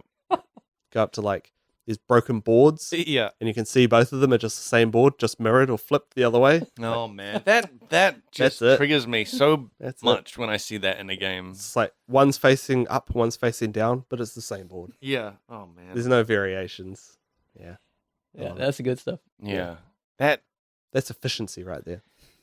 I mean, I do that, but I try to hide it. Yeah, well, I the try to monster's make the it most not as important. obvious. The monster's the most important part. Yeah. Yeah. Yeah. Okay. I suppose it's true. All the polys are going into them, Yeah. the player, and the weapons. Yeah. And the environment's just there. Hmm. So that's your like number one game, but you also play Tarkov. Oh yeah, I play Tarkov. Yeah, yeah. My wife has this thing. So actually, last night I was like, I feel like playing some Tarkov. She's like, no, you're not playing that. I was like, why? She's like, every time you get off your chair, your chest is poking out. You're all enraged. Oh my god! Your blood pressure's up. Yeah. You're angry. Yeah, I was like, okay, I better not play that tonight. You're shouting at your son. Yeah, she says I become another person when I play Wow, that that's incredible. That's amazing. because it's such a It's so high pressure. it's do you want high to pressure. do you want to explain what that game is? Because it's not. It's constant fear, nightmare. Yeah, Because it's a game that is like insanely successful and it's not on Steam, yeah, it's on their own launcher. which I find pretty incredible. Like it speaks of how good the game is that it's so popular and it's not even on Steam. Yeah, it's a military sim game, I guess. Yeah. And you spawn into a location, and other players spawn randomly around that location within like set spawns and stuff. And it's player versus like enemy or AI players as well. Yeah. And the whole point is go in, complete your quests, get the items you need, kill other players, take their loot and stuff, and get out. Mm. If you die, you lose everything. Absolutely everything that's on your character is just gone. So it's a very high risk, high reward sort of game. You can go in with like a pistol and you can come out fully decked because you've happened to pop some dude in the face and kill him. Anything that hits your head, like any bullet that hits your head, you're instantly dead. Wow. There's no That's No so helmets? cool. there's helmets. Helmets have a chance to ricochet Yeah. bullets, Oh. which will save you. But, But man, just a chance. the second that a ricochet happens, you know about it. Your Whoa, whole yeah? screen is like that grenade high pitched ping Oh noise. wow. And you're like all blurry vision and stuff. Yeah. And it's this big like clack sound when it hits your head, and you're just like you're so disorientated that you're Yeah. trying to find cover, figure out where it came from, and heal yourself. And you're just like, man, you're flustered. You get so flustered. And how often after a ricochet do you just get shot again and die? Sometimes instantly, sometimes you get away. Wow. Yeah, it's very very lucky. Man. It sounds so fun, but I don't think I could handle it. When I The first started stress playing level it, is it's hard when you first start. 'Cause Yeah. you don't know the maps. yeah. And you hear gunshots, and you're like, oh god, what is that? Where's Yeah. that from? Because you can hear how things close and far Mm. to you, and like what direction with like full Steam audio. Yeah, it gets really stressful. Like there was points where I was sitting inside buildings, I can hear dudes running around and shooting. I'm just like, please don't come near me. Like I'm shitting my pants. Yep. I'm fine now, but when I first started, man, I was so scared. And gunshots are loud. Wow. Everything's so loud. Like I find my I mean, you can turn your volume down. yeah, but when you first play it, you don't want your volume too low because then you can't hear things. Yeah. But not too high. For the first few first month, I'd say, playing it. Yep. I'm walking around and there's times where you get so immersed, right? You're walking around and there's no gunshots going off. It's like dead silent. Yeah. You're just hearing footsteps from scavs and stuff, and then someone shoots and it's so like, oh god, jump out of your seat. Wow. You shoot your own gun, you freak out at your own gun because it's so loud. Oh no. Yeah. And then you'd be freaking out because other players have heard that Other players have heard, so you're like, gunshot is going off. now I gotta hide somewhere, gotta get away. Wow. It's great though. There's no like ammo counters or anything. You actually physically take your mag out and it's like about 30 rounds left, put it back in. Like you don't actually know. You Wait, got- does it camera. say about 30 rounds or do you It have says to look about. at it? It says about. And there's other like mags that Yep. have little slots, like Mm. windows in them, and that will give you a very close count. It'll be like about 22. Oh my god. It's pretty much like about. Normally it's like about half, Yeah. almost empty. So it's just That's so stressful. yeah. So and you have to pack your own mags with bullets. Yeah. To refill them God, up. what a game. Heal yourself up, all your different limbs and everything. Bleed, you bleed. You got to heal bleeds. Yeah. It's stressful. What's the so you're going into a map, Mhm. you're getting stuff. Yep. And then you got to make it out. Yeah, Like when you make it out, like what do you do with the stuff? You've got it, you've got it. and So- then you can equip it next time. Yeah, you can equip. But it you've next always time. got there's always the chance that you might lose it, right? Yeah. Yeah. So everything that you bring in, if you die, you lose. Everything you're carrying, you die, you lose, unless it's in your what they call a gamma container or your Yeah. secure container, which is this one little like on the base version of the game a 4x4 slot Mm. that you can keep whatever goes in there. But you can't put everything in there. So you can't put a gun in there. You can put ammo in. You can't put expensive attachments like thermals and stuff in there. Yeah. Um, Do you end up with like basically just a stash of stuff? yeah, you end up hoarding quite a lot. Yeah. Yep. Because you're like, I could die at any minute. Yeah, so and there's I'll a need thing, backup guns. Like, there's a thing that people tout in the game called gear fear, where you're Yeah. so scared to use anything that you'll lose it. yeah, yeah. So I don't get that. I just hoard stuff. I'm like, that's a cool gun. Maybe I'll use it. Maybe I won't. So it just sits in my stash, and I never use it. Mm. Are Like, you this is similar with that with Path of Exile? Nah, I don't hoard much about it. I when I first started playing PoE until like fairly recently, I was always doing that. I'd find like, something that I'm like, oh, this might be a cool weapon for a witch, and I Yep. have never ever played a witch, but it's sitting in my stash. Nah, I do it with Tarkov heaps because I just like building guns. yeah. I've got this whole super detailed gun building thing. Hmm. You can take off pretty much all the parts and strip it right down to just the receiver piece. Yeah. And then put on barrels and put on silencers and put on rails that attachments go onto and all this stuff. Wow. And I just sit there for hours just building guns and then I take a screenshot and save it. Oh my god. Like, yep. Do guns Maybe I'll make break? this later. At the moment they don't, but in the future guns will jam. So there's a chance that your gun, if you don't look after Yeah, it, I like um, that. Yeah. it'll jam. It just says about to jam. About to jam. yeah. Nah. You can jam, I think, one gun in the game at the moment, when it gets really low durability, it'll Yeah. sometimes like misfire and the bullet gets stuck, so you like fix the jam. But that's going to be a more common thing going forward when they put that system in. I liked that. I only ever saw that in Far Cry 2. And I really like that kind of mechanic where it's like you're in a gunfight and then your gun suddenly jams. You need to take cover, unjam it. It just adds so much more like panic to to a otherwise kind of just standard gunfight. Yeah. The gunfight's already panicky enough. Yeah, I know. It sounds like the gunfights are already panicky. Yeah, they're pretty panicky. So Are they over pretty quick? They're over pretty quick. The best time of the game is like a fresh wipe. When they release a whole bunch of new content, they wipe the servers. So everyone's stuff gets deleted. You start your account back at day one. Yeah. And that is the golden prime time of the game. Yeah. Right. Everyone's got crappy guns, Yeah. crappy ammo, crappy armor, and man, the gunfights are so fun. They're so jank. You're like using like an SKS, which takes like it's got a 10 round internal mag. So you have to individually load a bullet in each time once the mag's like run out when you're reloading it. So you see a guy and you're like, empty your whole thing, and then you both are just like running around trying to like, refill your guns. You're just dancing around each other, refilling. Pretty much, you're like dancing around. You're both like looking at each other. Who can refill faster? Oh my So god! Wait, can you punch the guy? You could like bring out your little hatchet or something. Yeah, and just whack knife them. him. Just knife him. You can't. Melee that guy. No one Only does that. No? Really? What? That seems like No one does that. maybe as that's soon a- as you get a bullet. Yeah. Yeah, you just like Guess putting we're bullets in. You're like, yeah. If they're putting their bullets in, you can just walk up to them with a hatchet. the thing is though, like you both are dancing, like, trying to take cover, trying to like keep an eye on where each other is, because there's no map or anything. So Yeah. you can't. It's not like Halo where you see a little blip. So you have to remember where they are. Have a look at what they're doing and stuff like that. So you guys are refilling your thing, and someone might stop the reload. They've got like 3 bullets, and like, I'm going to try and take this guy. Yeah. Like, boom, boom, boom, and they're empty again. They're like running around frantically trying to reload again because they've missed. Yeah. Yeah, that's great.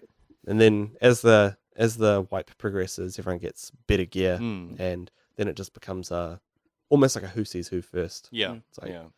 you end up with your armor stops mattering because the bullets are so good; they just penetrate straight through. Yeah. So yeah, it's still great though. Did you say before there were bosses? Yeah, there's bosses and maps, Yeah. and man, they're ruthless. They're Yeah. ruthless. Normally, they've got like a few guards around them, and you've got normal scavs on maps, which are like the AI players. The bosses are like juiced AI. Like, you hear them yelling at you because I've seen you through a bush, Oh my god. and then there's like grenades hurling Yeah. over towards you, and you're like, What? where the heck are they? They've already seen you, and they're yelling out in Russian to you. Oh my god. Yeah, it's so good, and they're jacked. Like they'll headshot you real quick. Wow. So you've really got to play strategically to get them. Didn't you also say there was a mode where you play as a scav? Yep. Yeah. So you can I think it's like every 15 or 20 minutes you can spawn in as a scav, so you just Yeah. have random gear on, and yeah, that's good. It's almost like a free life. Like it doesn't matter if you die, you wouldn't have kept it anyway. But it's really cool to go in as a scav. Maybe you find like, there's a map called Reserve, which is like an army base. There's lots of raiders, which are like the boss versions of scavs on the map. Yeah. And yeah, it's cool when you're a scav, you're running around and you just find like all these dead people with all this jacked loot, and you're like, is there someone nearby? Like, fuck it, I'm gonna go for it. Cool. You like jump down prone on their bodies, they're like looting as quick as you can, hear footsteps around, like, come on, like trying to equip everything. Oh my As god. you hear some dude walking around near you. Yeah. And normally I just like run, jump a body, equip as much and grab all the stuff and then just sprint away. This is mine. God. I'm out of here. What's the goal as a scav? Get stuff and get out. Oh, It's the same goal. it's the same goal. It's the same goal, but you spawn them with random gear. Yeah. So when it's like late wipe, I just love doing that because you spawn with the crappiest guns and ammo, and it's like trying to do like a 0 to hero run, start off with crap and like come out like juiced. Wow. Yeah, it's good. Love it. Love it. Game set. Yeah, that game. It sounds way too stressful. I think. It is for until me you to learn play. it. Yeah. Yeah, once you learn it, it's the whole fun factor just stays and the stress Yeah. disappears. Like I get it. Like I played. I got that same feeling from playing Rust. Yep. Hiding in a bush at night, watching people run by, and Yep. like just being like, "Don't come near me! Don't come near me! Don't come near me!" And just avoiding all players at all costs, and like then eventually just seeing someone jacked out and they just shoot me in the head and I die, and I'm like, "Well, that was 2 hours gone." Yeah, that was fun. Great. Yeah, now I get to start as a naked character again with a rock. Yeah, Streets of Tarkov is the huge map that's coming. Yeah. It's meant to be coming out end of this year. Ah. And they want to have, normally there's like 6 to 12 players Yeah. on a map, and they want to have 50 on this map. Whoa. It's this huge like city that they're building. That sounds fun. Man, it's going to be crazy. It's going to be so hard to learn that map. Yeah. It's going to be so big, and they're having a whole bunch of apartments that are open that you can go inside. So, Oh, man, wow, there could cool. be people up in windows and That is crap. so cool. Yeah. It'll Maybe be I'll play that. That sounds so fun. it's fun until you walk around and you're like, boop, I'm dead. Oh, where'd I die from? I don't know. Yeah. It's just the whole But learning that's also experience. like games like DayZ were like that, where they're just like, oh, I died. No idea what killed me. Yep. Yeah, a it just bullet tells from you, somewhere. It just tells you the bullet and where you got shot. Yeah. So that's all you know. Yeah. Does it have the like the reflection shine on like scopes and stuff? No, none. Oh man. Not Battlefield. Yeah. Battlefield's got that scope glint. You're like, sniper. Because I think they had that in DayZ or something like that. And I was watching a stream where someone was getting shot at, and they saw up in some like lighthouse somewhere, like the light shine, Yep. like the reflection shine. It was like, oh, there's a sniper up there. Yep. But maybe that's too. Even that is too easy for the for this game. Like they really want you to work for Yeah, there's for, no your, scope for your glint. game. You can put a scope like that on a shotgun if you want. Man. But shotguns are good. Yeah. I mean, that's most games. Shotguns are like pea shooters. Yeah. They rip in this. Wow.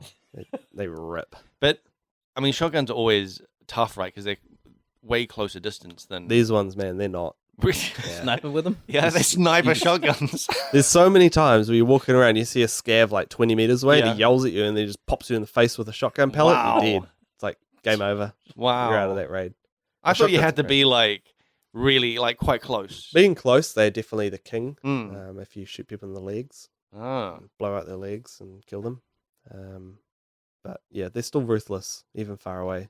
Especially if people have or if you hit them in like their unarmored parts, like their arms and their legs and stuff, you just rip them to shreds. Can they lose limbs Yeah, and So- still well, and still the limb, live? The limb is physically there, Yeah. but on your little Oh, okay. health bar, it's blacked out. Yeah. and that means like you start limping heaps, Oh, okay. and so you have to do surgery. Yep. to fix your leg to get it back to a state where you can heal it. Wow. Yeah, so there's only one weird thing is painkillers Mm. in the game. They're like the magical band-aid. Oh, they So you just got- fix you got- everything. Yeah, you got like 2 broken legs. Yeah. You just pop a painkiller, you can run. You're There fine.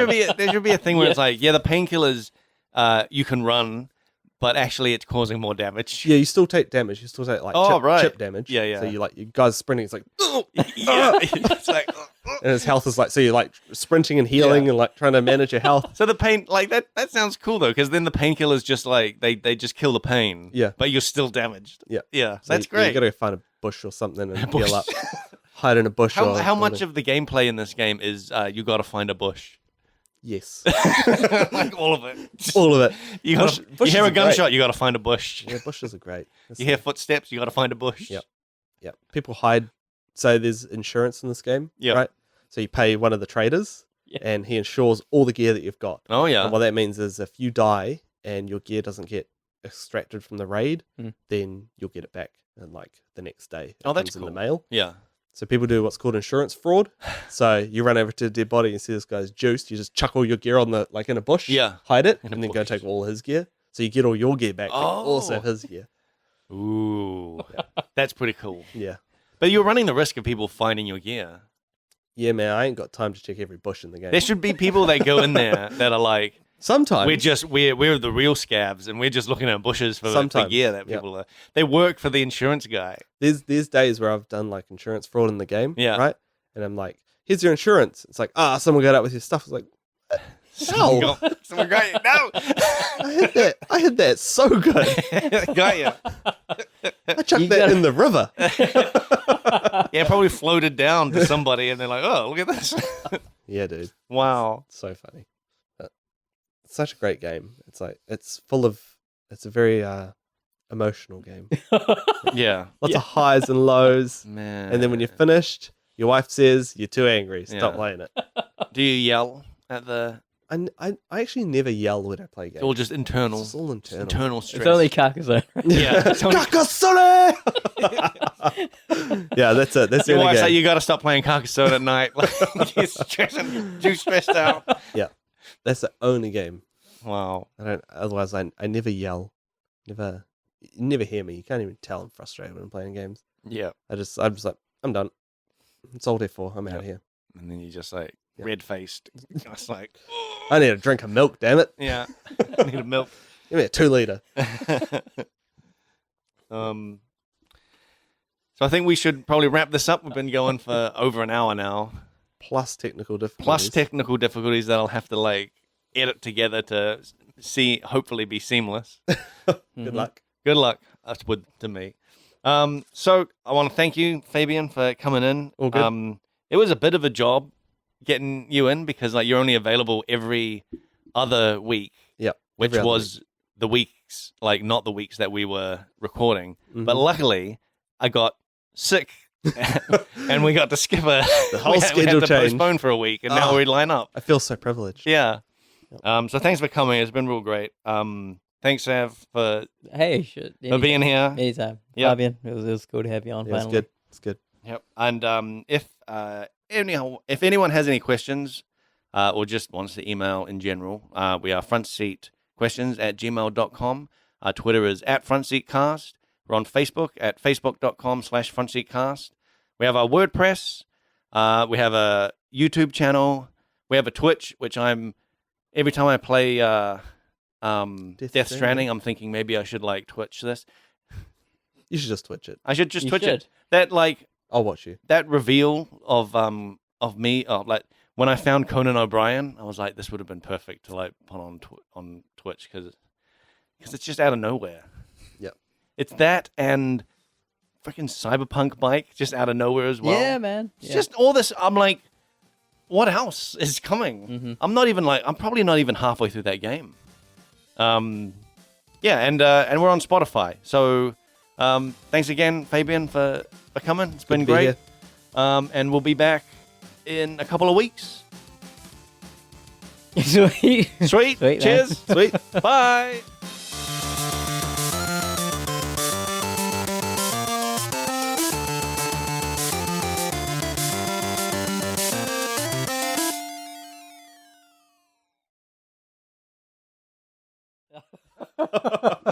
Mary's just like, oh, I got you this milk. She brings it home.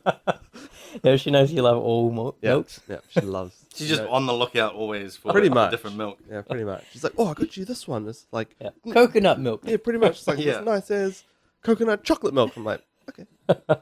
What's the weirdest milk you've tried? Goat's milk. No. No? All This right. milk's fine. I don't know. Human. Human milk. That's fucking crazy. Human milk. There was a place trying to do ice cream made of human milk, and they Breast shut milk? it down. Yeah, Breast milk ice cream. Who's Yeah. they? Who's they? Should have done Big Milk. Puhoi Valley. they shut it down. Big milk. Puhoi Valley jumped in there. Like we can't have this. Fucking anchor comes in. Yeah. Shut it down, Fonterra. Shut this down. You guys have done enough damage. Yeah. Made laws against it. Yeah. No, I don't know. The weirdest milk I've tried. Nah. They're all nice. They're all fine. They're not weird. I mean, I've got this organic oat milk, Yeah. and if you don't shake it, it gets lumps in it. That's Oh, weird. oh. You like take a big swing, you get this lump, and I'm just like, plop, straight into the Oh, sink. I'm like, that's disgusting. You chug right out of the bottle. Yeah. No one else drinks milk in my house, so Is all that those, true? those are my bottles. You put them off. I put them Yeah, all you on. put them off. Don't stand in this guy's way. This guy's an animal. Yeah, that's right. I drink milk straight out the bottle. That's my bottle. No one else touched that. Wow. Actually, legit. Mary and Zidane both don't touch milk at all. They don't drink But is it because of you? Because Nah, they No? just don't. They just don't drink it. I always wonder if it's like a because someone's so into one thing, Yeah. they don't dare touch Yeah. the They thing. don't touch his Yeah. special thing. Yeah. That's his. That's his. Don't touch it. Yeah. No. You know how your father gets when he touches milk. Who touched my? I see it's down a court. There's just like lines on it, all going all the way down. No, I know. That's like my snack. That's my drink. That's my snack. midnight snack. Holy shit. Oh, How many cups a day, you reckon? 2 liters a day. 2 fucking 2 liters a day. yeah, Jesus. that's crazy. I tell people this. What? That I drink too much Yeah, milk? and they're like, "That's not true. He's lying. He's like he's messing with you." Have you ever chugged like a 2-liter bottle straight? Yep. Did you throw up right after? Nope. Holy shit. I thought that was impossible. We had a competition like in 7th form to do that. Yeah, but your kid's in 7th form. Oh, is that true? Now you're a man. Full grown. You haven't developed. You got a man's stomach. That's some weak shit. 7th form. Fuck that.